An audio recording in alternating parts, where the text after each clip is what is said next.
A l'ICO Badalona hem creat una nova unitat d'assajos clínics en fase precoç, que és un nou espai dissenyat per a oferir noves oportunitats de tractament als nostres pacients de l'hospital. Els assaigs clínics en fase precoç normalment estan testant nous fàrmacs que encara no han sigut aprovats i, per tant, significa que poder incloure pacients en aquests assajos els hi permet rebre un tractament molt temps abans de que aquests fàrmacs estiguin aprovats. En els casos de pacients amb malaltia sense altres opcions terapèutiques,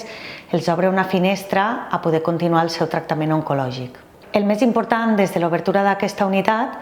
és que ara els pacients es poden tractar al seu propi hospital i en una unitat que ha estat dissenyada específicament pensant en garantir la seva seguretat, els equips multidisciplinars que millor poden atendre'ls i amb l'última tecnologia més avançada per a dur a terme aquests assajos clínics. Aquesta nova unitat ens permet garantir que continuem donant la millor assistència als nostres pacients oncològics, però sempre integrant la recerca. I això és el que precisament ens està ajudant a avançar en la implementació de la medicina personalitzada a Catalunya i oferir la millor oportunitat als pacients derivats a l'ICO Badalona.